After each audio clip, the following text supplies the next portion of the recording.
Lorsqu'on regarde un film, on s'attend, sans même réellement y penser, à une certaine grammaire visuelle. Le plus souvent, la caméra se fera oublier au profil de l'action qui se déroule, et les échelles de plan, le travail de photographie ou le choix de focale ne seront perceptibles qu'aux yeux cherchant réellement à les déceler. Au fil des ans, le cinéma s'est plus ou moins consciemment adapté à la demande du spectateur. En ce sens, et pour garder l'attention du public, le rythme du montage s'est par exemple accéléré. Selon une étude de James Cutting, la longueur moyenne des plans est passée de 12 secondes en 1930 à 2,5 aujourd'hui. Il ne faut néanmoins pas y voir la dévalorisation de l'extraordinaire 7e art au profit d'une plèbe incapable de se concentrer plus de 3 secondes. Car en vérité, si les plans étaient plus longs en 1930, c'est surtout parce qu'ils étaient beaucoup plus chers à tourner et qu'il fallait les rentabiliser. Cette limite créative, imposée par des coûts dissuasifs, a toutefois eu du bon puisqu'elle contraignait à un montage signifiant. Un montage où chaque image devait en dire le plus possible, mais qui s'est peu à peu mue en un montage plus fonctionnel. En se démocratisant, la production audiovisuelle a simplement permis d'assouvir le désir de la plupart des spectateurs d'avoir toujours plus de spectacles, toujours plus d'images. Le revers de la médaille étant que l'image perd de sa signification lorsqu'elle ne dure que 1 à 2 secondes. Si un montage rapide et énervé se prête bien à un buddy movie testostéroné tel que Hot Fuzz, dont les plans ne durent qu'en moyenne 1,71 secondes, il devient difficile de réellement faire attention à la mise en scène au point que celle-ci ne se fasse ressentir qu'inconsciemment. Mais que se passerait-il si on choisissait d'aller vers l'exact opposé des tendances du cinéma actuel? Un film au montage plus lent, à la mise en scène très visible et au dialogue si rare que chaque phrase résonnerait comme une maxime à laquelle on devrait trouver un sens caché. Aujourd'hui, penchons-nous sur un film à l'atmosphère singulière, Jerry de Gus Van Sant. Gus Van Sant est un réalisateur très particulier. Fort de succès hollywoodien oscarisés tels que Prêt à tout ou Will Hunting, il passera par une phase de film d'auteur au début des années 2000, avant de revenir à l'industrie hollywoodienne en 2008 avec Harvey Milk. Ses expérimentations débutent en 1998 avec son remake plan pour plan de Psychose, projet qui avait beaucoup fait parler à l'époque, tant il questionnait sur la place du réalisateur dans une telle démarche, mais aussi sur l'intérêt à le produire alors que d'autres films aux visions nouvelles n'avaient pas la chance de voir le jour. Poussé par cette volonté de questionner son rapport à la réalisation, Gus Van Sant se servira des revenus de ses succès hollywoodiens pour se lancer dans 2 projets affranchis de contraintes budgétaires et esthétiques, Jerry puis Elephant. Ces films viendront compléter ce qu'on en appellera plus tard la trilogie de la mort avec Last Days, film sur la mort de Kurt Cobain.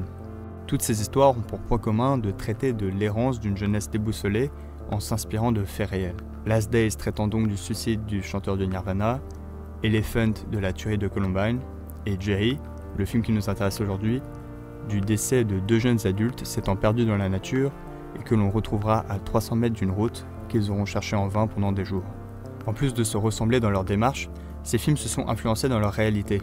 Si Jerry connut un succès critique en festival, il ne trouvera pas de distributeur en France et finit par acquérir le statut de long métrage culte maudit. Il faudra attendre la Palme d'Or d'Elephant en 2003 pour que Jerry sorte en salle.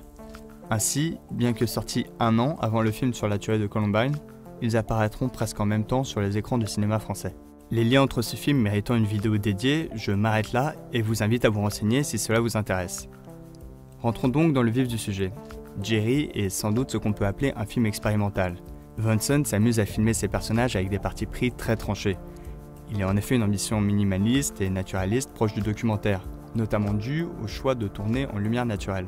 Ainsi, pour capter le plus de lumière possible, le réalisateur et son directeur de photographie, Harry Savitz, ont eu recours à une grande ouverture venant créer une zone de netteté réduite sur le visage des personnages et donc les isoler un peu plus dans cette nature que l'on distingue en flou.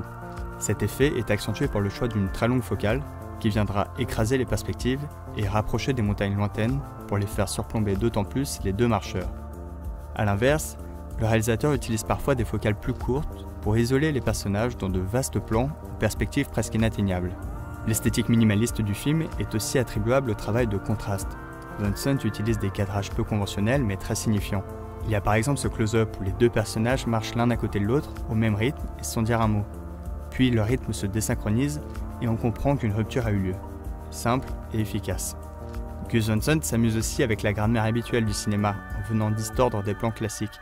Ici, la règle des 30 degrés, habituellement utilisée pour filmer un dialogue entre 2 personnes assez proches, est déformée de plusieurs dizaines de mètres. Avec des choix visuels aussi marqués, Van Sant rend la caméra très visible et fait d'elle un personnage qui contemplerait de loin la déambulation des 2 égarés.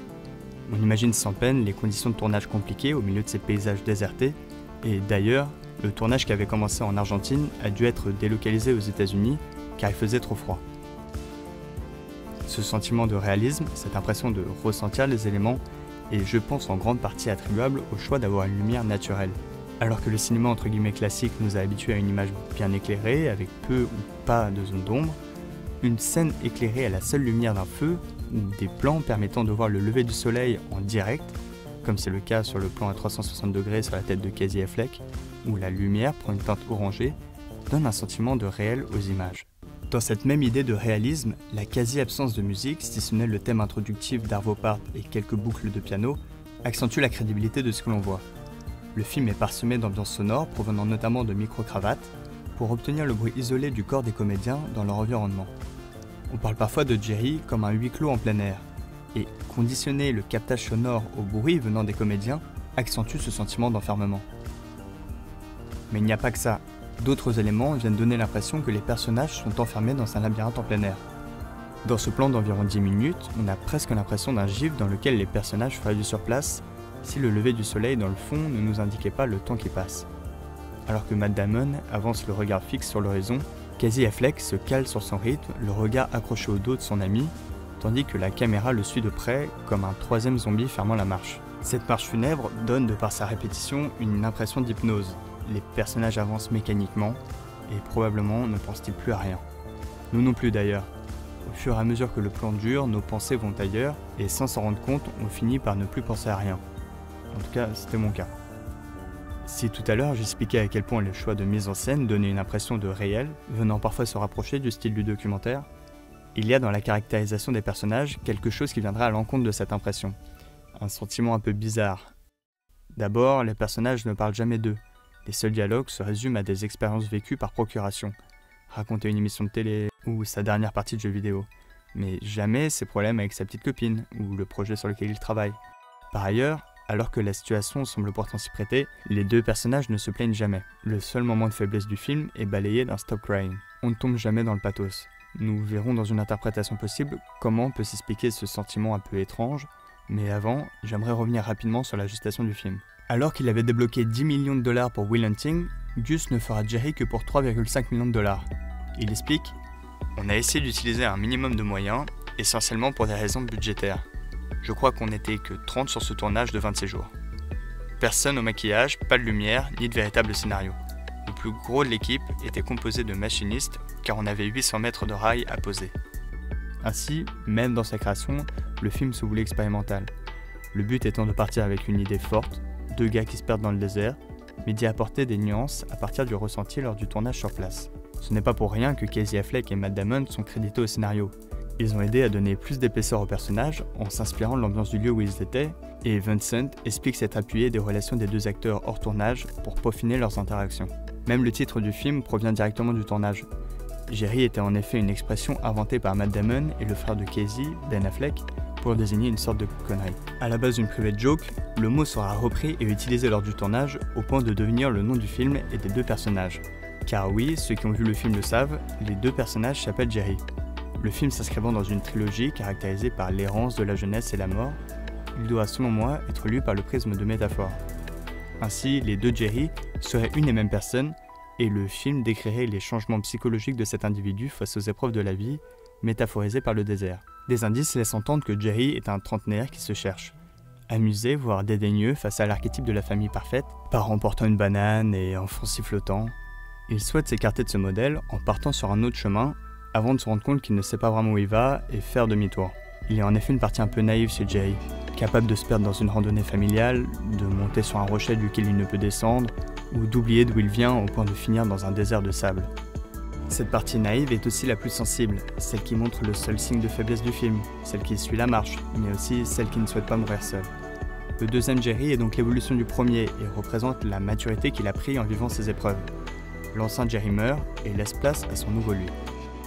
En conclusion, ce film s'illustre par sa volonté de réinventer la narration cinématographique, en s'inscrivant à contre-courant des pratiques habituelles telles que l'accélération du montage, l'ajout des lumières artificielles ou la rédaction d'un plan de tournage peu malléable, souvent propre au film à court budget. Jerry se raconte par sa mise en scène. Chaque phrase et même chaque silence devient signifiant, et on peut constamment s'interroger sur les différents sens de ce qui nous est montré. En disant que très peu, Vincent arrive à suggérer énormément. Après 3 jours à déambuler dans le désert, le film se finit dans une banalité froide. Alors que le père jette un regard interrogateur à cet autostoppeur du désert, celui-ci semble encore dans sa méditation à contempler les montagnes. Comment pourrait-il mettre des mots sur ce qu'il vient de vivre ?